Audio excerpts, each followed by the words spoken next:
This is Space Minds by Space News. In this episode of Space Minds, host David Ariosto speaks with Jim Bridenstine, former NASA Administrator and U.S. Congressman who oversaw the launch of the Artemis program, America's renewed effort to return astronauts to the moon. Now managing partner of the Artemis Group, Bridenstine discusses the intersection of politics, policy, and innovation shaping the modern space race. Jim Bridenstine, former congressman, former administrator of NASA under the first Trump administration. This is, I should mention, the administrator who oversaw the very start of the Artemis program, which endeavors to bring American astronauts back to the moon. You are now managing partner of the Artemis Group. And first of all, it's great to have you. Great to have you on the show. But what is that? What is the Artemis Group? Can you provide some context? Yeah, so the Artemis Group was an organization we started maybe a little over a year ago, but we started really just doing consulting work, mostly for space companies. The intent was, there's a lot of companies out there that just need strategic advice. There are companies that need, in some cases, fundraising help. There are other companies that need, business development work. And so we kind of just started in that realm. And then when President Trump became president, a lot of our clients started asking us to do government affairs work. And so we jumped into that. And that's kind of what we've been doing. It's kind of a very diverse company, but it's just think of it like a consulting company that can serve lots of different needs. Yeah. But at the end of the day, we pride ourselves as being a space company. That's our ethos. That's where we came from, and that's where we want to be. You're in Tulsa right now, but in many ways, you're a Washington guy too. I would say, at least an insider in that sense. I imagine where that connectivity for Artemis Group comes in, but also, I wonder, just in the context of everything that we're looking at in the broader space landscape here, the nature of this government shutdown and how it impacts space companies, questions about competitiveness when we're talking about, the nature of Artemis, competition with the Chinese. You look at some of the bigger companies, they have cushions, right? They have ability to absorb these things. But I do wonder about some of those smaller companies and suppliers and others, because it's a whole chain of groups that sort of support these efforts, like Artemis. Yeah. I think what you'll find is there's a lot of liquidity around these events because they are so common now. And people see that when the government does open, the government pays back everything that was owed previously, and things do start catching up again. So when I say there's a lot of liquidity, there's opportunities to basically get loans to move forward and that kind of thing. Yeah. Some companies need it, others don't. I would also say even more, and I'm not saying that there's not pain here. There's a lot of pain, make no mistake. Sure. But I would also say from our country's perspective, it's really terrible. We're in the middle of a government shutdown, and it looks like the result is going to be a continuing resolution, which is also terrible. So the idea that we're going to do a continuing resolution means we're going to fund things that we might not need to fund anymore because they're obsolete, and we're going to not fund things that we do need to fund to stay competitive. So you go from a government shutdown, which is awful, to a continuing resolution, which is great for our enemies around the world, Sure, but really not good for the United States of America. And what's interesting is I see a lot of my former colleagues advocating for a continuing resolution. I just don't understand it. It doesn't help us as a country get where we need to go. I do understand we have real budgetary problems. We've got a deficit and a debt that is overwhelming, that needs to be fixed. I get all of that. There just seems like there's got to be a way to resolve it without shutting down the government and doing CRs. and that part is not new, right? This is the nature of CRs is, this has gone on now for decades, frankly, and just in terms of how we approach things. And I wonder in the context of that, like how we fund the government, how we set national priorities, both from the legislative side and the executive side, and how they sort of traditionally are meant to meet in the middle in terms of setting the national regimen and priority of where we're heading. And you marry that with questions about sort of long-term strategic imperatives. And, we look at space policy in particular in terms of four-year cycles traditionally. I mean, Artemis was a great exception to that in the sense Yeah. that it started with the Trump administration, carried through the Biden administration. Now we still have it going on. We might see some changes to that. I mean, and I want to kind of get into all that with you, but maybe in the broader sort of macro, almost philosophical sense, when you think about this in the kind of competition construct with China that we have, in which the Chinese have set timetables and generally have met them with some exceptions, but they set out decades long timetables of a space program that they're looking to hit certain benchmarks. And then you look at the United States in terms of the nature of continuing resolutions, four-year cycles, the pressures of sort of that quarterly, financial pressures that companies that might be very good on innovation, but maybe can't necessarily have that sort of same outlook or that lighthouse effect that requires like broader strategic thinking beyond this decade. And Yeah. like, what does that mean in terms of So, a so broader you, strategic competitiveness? so the broader strategic competitiveness this is the challenge that we face. When you think about what is the construct that enables this shutdown to even happen? Yeah, It's you think about normally the way the process is supposed to work. You do 12 appropriation bills, you do them in regular order. The committees do their work, the subcommittee does its work, and then it goes to the appropriations committee.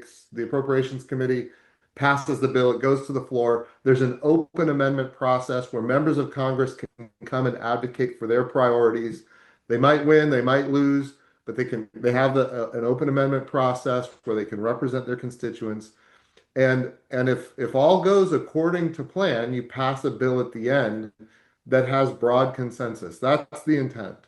yeah, The challenge is, the challenge is, these political parties, they like to take hostages. So if you don't give me everything I want in my bill, then I'm not going to allow any bills to pass, for right. example.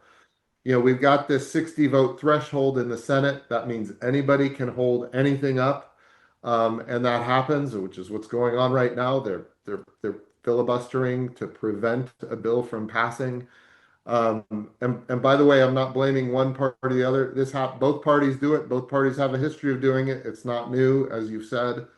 But they take this hostage. And so what happens is, as you pass appropriation bills in the House, they go to the Senate and they just get tabled.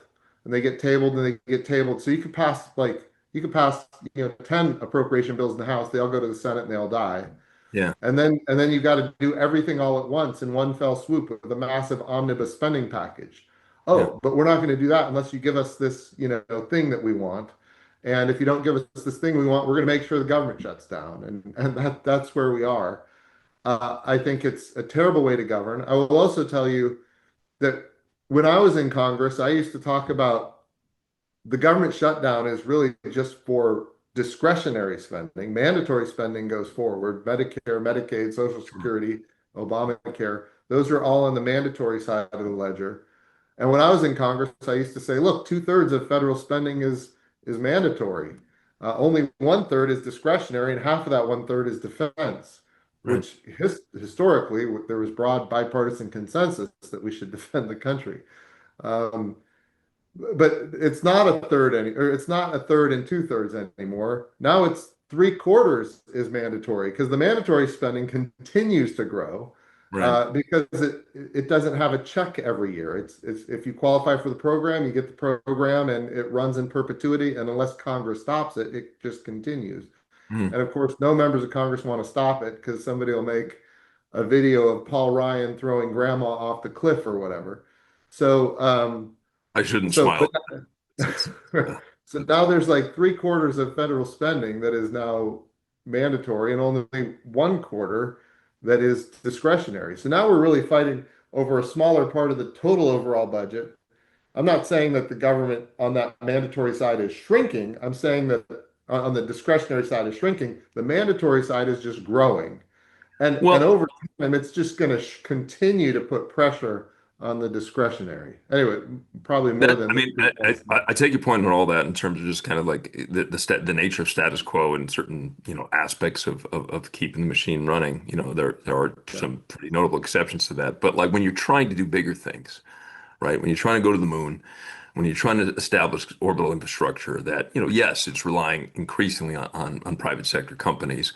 And that's a market shift that we saw decades ago. But nonetheless, like a lot of these programs are taxpayer-backed programs, right? And so, there's a thread they call there. it commercial, but the preponderance is funded by the Right. government. Yeah, I get it. Right, right. But the structure is different. I mean, NASA's kind of taken a little bit more of an architectural type of, or excuse me, a little bit more of a client-based approach than that of an architectural-based approach. But Yeah. I mean, that's a good place to kind of pivot and kind of get into this nature of Artemis and the rest of it, because I mean, you were there, you started this, you're instrumental in terms of bringing this to bear, and not only just like the bigger Artemis program, but things like CLIPS. And I think it was born off of initial like a prize construct that was like then weaved its way through the agency, and you kind of managed to make it work with companies like Intuitive Machines and Firefly, and now we have commercial landers that are landing, near the lunar South Pole, kind of like setting up potentially some of the infrastructure for those Artemis astronauts. But like what were some of the biggest structural and maybe even cultural obstacles inside the agency or the ecosystem of contractors that you had to deal with when you're ushering in this sort of new era, kind of soon to be gone are the days of cost plus contracts, a little bit more of a leaner approach to kind of nudge into the existence, the beginnings of a lunar services market, the growth of cislunar economy, like Leo, all of these things are like these are sea change moments in the Yeah. course of American space history or global space history, and you were at the vanguard of it. Well, yeah. Well, I appreciate you saying that, but make no mistake, a lot of the foundation had been laid, but long before I got there, and of course, it's continued after I left. What I would say is the biggest challenges are, it's quite frankly the whimsical budgets of politicians. It's the changing priorities as you go from one administration to the next and back to the previous and on to the next. Yeah, These are all challenges that have to be dealt with in real time. It's again, it's not new. You go back to the 1970s when Richard Nixon canceled the Apollo program, which at the time was about the most popular program any president had ever run.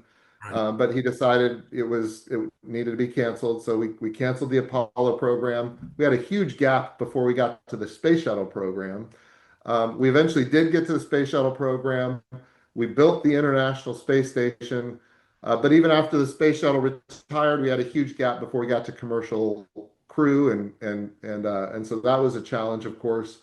But we run this. We as a country, we keep running this play where we do a big thing and then we cancel it and we have nothing for a period of time, and then we start another big thing, and and that's kind of built on the kind of the budget policy of the country, which needs to be modified in my view.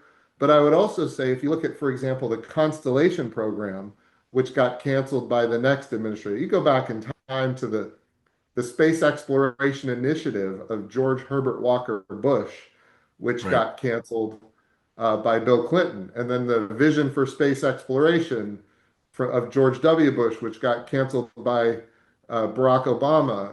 And you think about the Constellation program, for example, which again, we spend billions of dollars on these programs only to have the next president cancel it.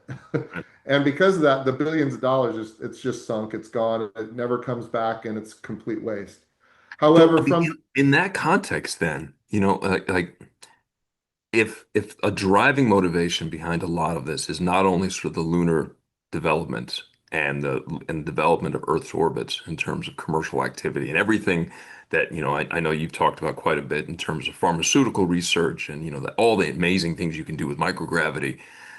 But if one of the like the imperatives behind that is the geopolitical analysis, in other words, the 1960s was the Soviets.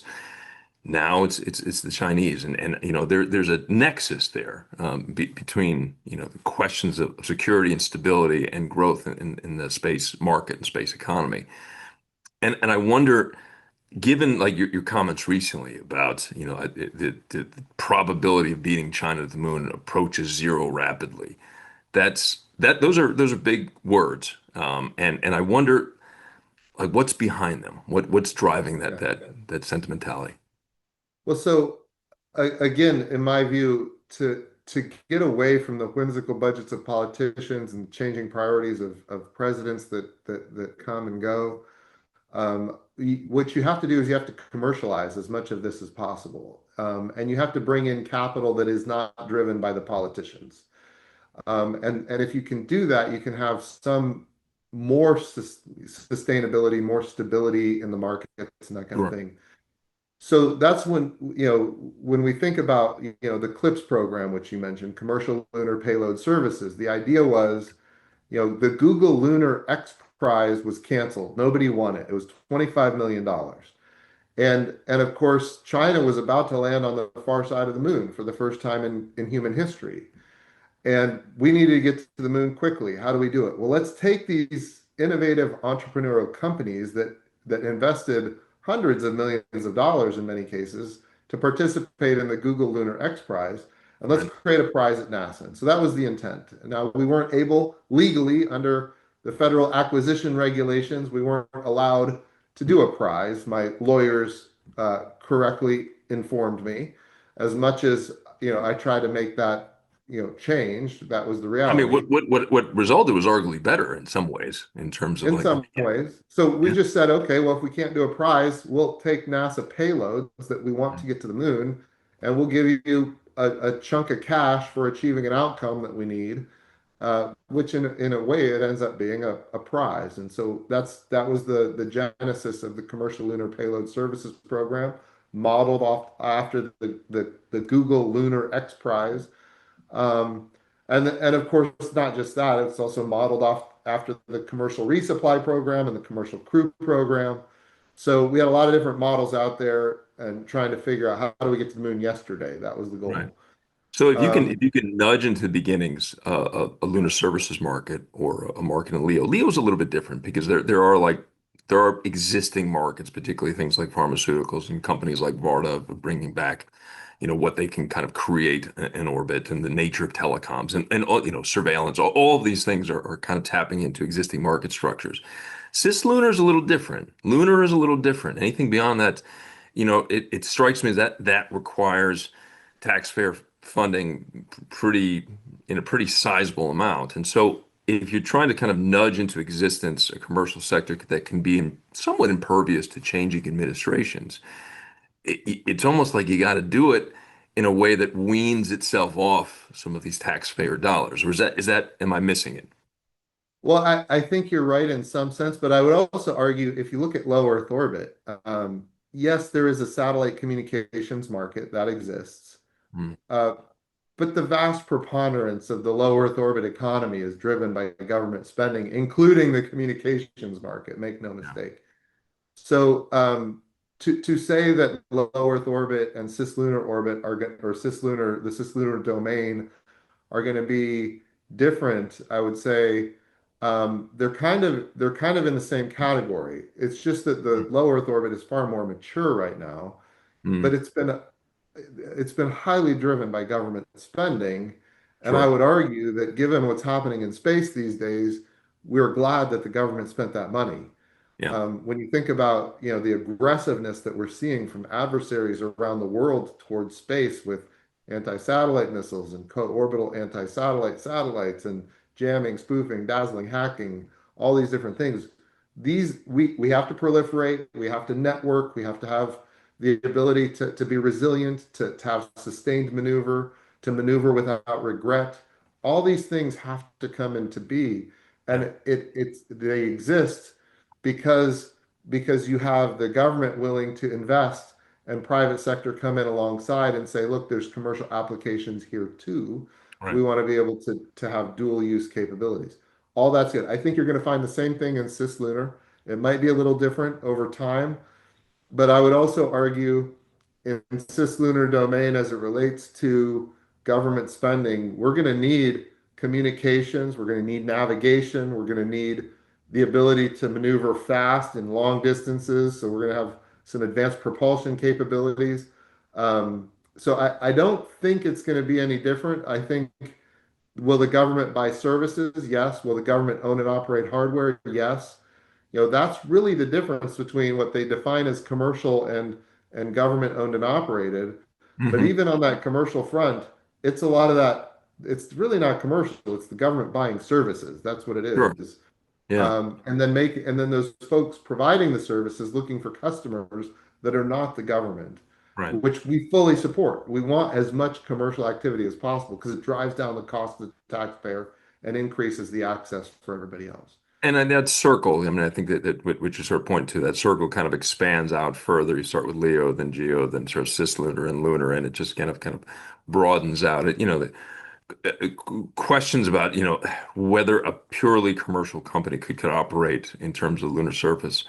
I mean, that might be a payload question in terms of like what is in existence. It might be a Starship question in terms of, when things start to become really a lot cheaper. Um, Yeah. and maybe I'm wondering that's kind of part of the thinking behind, you've suggested recently sort of the invocation of the Defense Production Act, and maybe a pivot is in the making for the traditional sort of architecture of the Artemis program, that especially when we're talking about Artemis 3, it relies heavily on SpaceX. Um, so I'm wondering if you can kind of like walk us through why you've sort of mentioned it a little bit in terms of the Chinese effort, but why that pivot is needed and what sort of an alternative might look like. Yeah, and I want to be clear. I'm no longer the NASA administrator. These Sure, sure, opinions sure. are my own, but I do think Sean You Duffy got an is. inside look at this, though. I think that's I why. did, and I know he's working, obviously really hard to come to the right solutions for the country, and I think he's getting there, and he's doing a great job. So I Mhm. want to be clear about that. I think I also think Starship is going to be a transformational, important capability for the country for the future, 100%. And we need it as a country. We need it to be successful. But I also think that if we want to go fast, we have to do things that are known today, and as much off the shelf as we can, technology to put together what we think will work as quickly as possible. There's two ways of thinking about kind of the race to the moon, if you will. One is, do you want to beat China? And I hear a lot of politicians saying, we're going to beat China, we're going to beat China, we're going to beat China. Yeah. That's that, and if that's the goal, if we want to beat China, I think we have to do things differently. If we want to have a sustained long-term architecture that's going to be transformational, I think the direction we're heading is good, but it's also not a guarantee because there's a lot of technologies that have to be developed. There's a lot of time that it's going to take and all these things. So I think we have to have kind of a hybrid where you've got multiple providers that can do different things to achieve different outcomes. I think if we went fast, we could do that. It's going to require a different architecture. And I think I've been clear. I was clear when I testified before the Senate, and of course I've said those things. I've said those things all along. It just seems like when I talked to the Senate, all of a sudden it got a lot more attention. But Well, you if also, yeah, I mean, I think it's because partly because also SpaceX just sort of had their feathers ruffled a little bit by this in terms of all this. I mean, they put out a statement. I'll read it partly. It's yeah, just sure. that I'm just quoting here, that representing clients' interests and should be seen for what they are, paid lobbyist effort to secure billions in government funding for clients who are already years late and billions of dollars over budget. This is a SpaceX statement in regard to some of your commentary about a shift.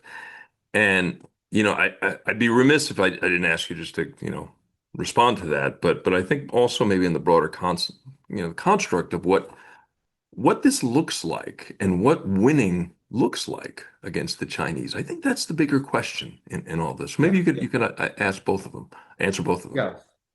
So first on that statement, to be clear, I started the Artemis Group with a singular purpose, which is to help America be the preeminent spacefaring nation as we have been and as we want to remain. That's the intent. And yes, the statements that I make are for that purpose. The clients that I have are for that purpose. Mhm. And the team that I have assembled, we all have that same ethos. That is our objective. And so we're working towards that all the time. That being said, I think what provoked that was the idea that I suggested we needed, an alternative lander for the moon. If we want to go fast to beat China, which is what the political folks are saying, Yeah. our elected leaders are saying that, then we need to do something different. I'm certainly not saying SpaceX has done anything wrong or inappropriate. I'm saying um, we need to find alignment, and the alignment isn't there between what the politicians are calling for and what the contractors are delivering on. And again, I think that's all I'm trying to do. And by the way, again, I want to repeat, we need Starship to be successful, 100%. Right. And I'm not suggesting that anybody gets a contract canceled. I'm suggesting, what about an alternative that would help us go faster and ultimately achieve that next first landing on the surface of the moon, while we're also seeing if we can have this transformational capability that will happen in the future as well. So it's not an either or, it's a both. Yeah.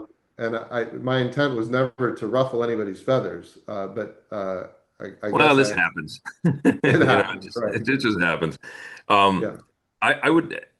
I think that the other question I want to ask is about the moon itself, right? So yeah, it's clear that it's clear that there's some resources there that might prove beneficial. Helium-3 is certainly one of them, not least of which because of its fusion capacities, but maybe more importantly in terms of its coolant properties when it comes to quantum systems. But there's other aspects in terms of its reduced gravity and using this as a bit of a springboard for other exploration and just sort of having a bit of an outpost in terms of doing the real kind of serious science and astronomical research and the broader sort of exploration in terms of mining and asteroids and all these other things. But I wonder sometimes in the course of these things, like when we look for these very sort of visible things to kind of the flags and footprints approach that Apollo had. I mean, this is different. We're talking about a more of a sustainable play here. Um, but in terms of what China's doing and the geopolitical context that surrounds that, and their expected launch of supercomputers on orbit and broad solar arrays that will potentially power some of these things, and the nexus that has in terms of the AI revolution that's happening terrestrially and the push for real geopolitical influence on Earth. And that almost seems like a bigger aspect than the moon. Now, maybe it's not one or the other in terms of where we approach these things. And clearly, like the moon has this galvanizing effect that can have all these downstream effects. We saw that during the Apollo program. But I guess I wonder, and I keep going back to this, what does winning look like in terms of yeah. this competition with China, not just in terms of the moon, but in terms of sort of the broader play that's kind of unfolding once you leave our atmosphere? Yeah, no, it's an important question, and I think if you ask 10 people, you get 10 different answers. Mm. And I think you can have different ideas of what that winning looks like, um, and everybody be right, quite frankly. But when I said this in front of the Senate not too long ago, Mm. when I think about how to use NASA for the influence to basically shape the world in America's favor, you look at it through the dime theory of national power. So it's diplomatic power, and of course, NASA is as good as anybody in the globe. There is no brand Yeah. America has better than NASA for See diplomacy. T-shirts and hats emblazoned all over the world with this stuff. I don't know that you get another government Absolutely. agency that has that. Absolutely. And if I go to Europe and I do a public event in Europe, like the crowds just show up in volumes. At Yeah. least when I was the NASA administrator, it's not about me. It's about the position that I had, which was Might be partly about wearing you. But No, I don't think so. I'm pretty sure it was about that NASA meatball, which, by the way, I brought back the worm, and I'm very proud of that. yeah, But the NASA meatball is what people are attracted to, and they come in droves. And it's true in Europe, it's true in Japan. So the diplomatic power piece is a huge important piece. And the International Space Station is that, with all of the astronauts we've had from all the different countries and the countries that operate it. And of course, the United States is the principal operator, but we do have lots of investment from lots of countries on the International Space Station, plus all these other missions we do around the solar system and astrophysics and everything else. All these missions we have over 700 agreements active with other countries around the globe. So that's the diplomatic piece. Then there's the information piece. And I think this is, when you talk about the geopolitical importance of going to the moon, when I was the NASA administrator and we landed, if you remember, we landed InSight on Mars. And the purpose of InSight was to measure Mars quakes and to get us a better understanding of what the inside of Mars is like. Um, it was not the most important thing we've had nuclear rovers on Mars, for example. Um, but we landed InSight on Mars. It's on the cover of every newspaper worldwide, including in Tehran, right. which they don't generally have nice stories about the United States. But in this case, they covered the fact that we landed on Mars. They listed all of our international partners. That's great information power. You're getting information to folks that generally don't have a positive image about the United States, and you're changing the perception of young people towards the United States of America in a positive way. Yeah, That's what NASA brings to bear. I would also say, correspondingly, when China landed on the far side of the moon, they were on the cover of everything all over the place, and they took out a full page ad in The Economist magazine saying that they were the world's preeminent spacefaring nation. So this is the type of information kind of power that is important. Of course, there's never been a greater piece of information power than when Neil Armstrong and Buzz Aldrin were on the surface of the moon. And everybody on the planet either heard or saw it live. And they were able to communicate behind the Iron Curtain at the time. So that's a great tool of information power that says, hey, the United States of America has a great political system. We have a great economic system, and guess what? We can do these stunning technological achievements without an all-powerful centralized government that squashes opposition and all that other kind of stuff that we saw in the Soviet era. Um, so I think those are the types of things. So that's information power. Then there's the military power. I don't think there's any question we're dominant there as a country. NASA plays there, but not really that much. We have some technology that we developed that the Department of Defense uses. For example, let's the Falcon rocket, for example, for access to low Earth orbit. hmm So there's that capability, and then there's the economic power. And this is really when you delve into a whole host of things: how we communicate, navigate, produce food, produce energy, do disaster relief, national security and defense, predict weather, understand climate. All of these things are tools of economic power and influence. And then we think about the microgravity of space, and obviously you've heard me talk about that recently. Advanced pharmaceuticals using the value of microgravity, where atoms and molecules organize differently. We can create advanced materials. We can create advanced pharmaceuticals. We can treat Yeah, diseases that have never been treated before. We can create artificial retinas for the human eye. We can 3D print human tissue like heart tissue, and we can 3D print a meniscus, which we've done.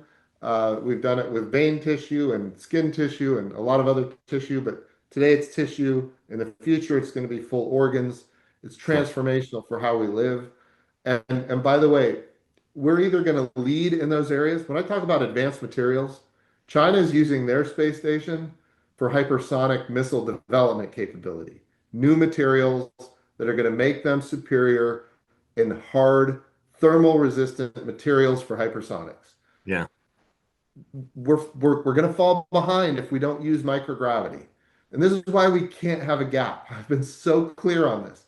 Yeah. We cannot have a gap after the International Space Station deorbits. We have to have we have to have fully mission capable systems ready to go on day one, and we need to have a permanent human presence in low Earth orbit to continue all of these stunning achievements from microgravity. Because on that E, the in dime, the diplomatic power, information power, military power, economic power, that E is what the future of the United States is going to be dependent on. And if we're not leading in microgravity, then we're not going to lead the future. If we're not And you know, leading in and there's been lunar, and that's been a hallmark too of American space policy in the sense that you have these pushes and then gaps, and then pushes and then yeah. gaps. And And oh, it's by the way, in this particular gap, China is going to be able to take advantage of the last 20 years of development that we've right, done, and they're right. going to advance it, and they're going to take advantage of it and own it. We have to be the leader in low Earth I orbit. think also one of the things that I'm always sort of curious about in the concept are sort of these unknown unknowns, in the sense that, like, you know where the existing markets are in terms of pharmaceuticals, and you know where cancer research comes from in terms of the advantages of microgravity, and you can make incremental advancements by virtue of that environment and AI and kind of all these sort of newfangled tools that we're using to advance these things. But we don't know what we don't know, and that we might be able to uncover out there. And even just all the inventions that came out of the Apollo program, I think, are sort of emblematic of that. But I mentioned that not only in the context of like what we originally started talking about in this conversation, which is sort of this competitiveness and the imperative to kind of continue to lead, but also in terms of the nature of funding. I mean, you look at basic science, that's down, not just in this administration, this is down across decades. It's up in different areas if you look like funding in terms of defense and elsewhere, but pure science for science sake is unequivocally down. And you don't see that in Beijing. You see quite the opposite. And I think that there's this like great legacy of NASA administrators having legislative experience, because you kind of have this practical understanding of like you got the dreamers, you got the engineers, the physicists, the aerospace community, and then you got the sort of the dollars and cents of how the gears and machinations of Capitol Hill actually work and what's possible. And I wonder, like, if you were in that office again, and if you had a bit of a wish list in terms of achievable things, in terms of bold policy actions that the U.S. government could take or could corral in terms of momentum, both in terms of the commercial sector, but also the legislative wherewithal to make this happen, that would significantly improve our odds of achieving a more preeminent place in the cosmos, or at least a more sustained American lunar presence. What would you be looking at? What would you be focusing on? There's a lot in there, and that's all very important. I think to start, you can't say we're going to dominate space and then cut NASA's budget by 25%. It just doesn't work that way. I'm not saying there's not lots of room for efficiencies and getting rid of, a lot of the waste and that kind of thing.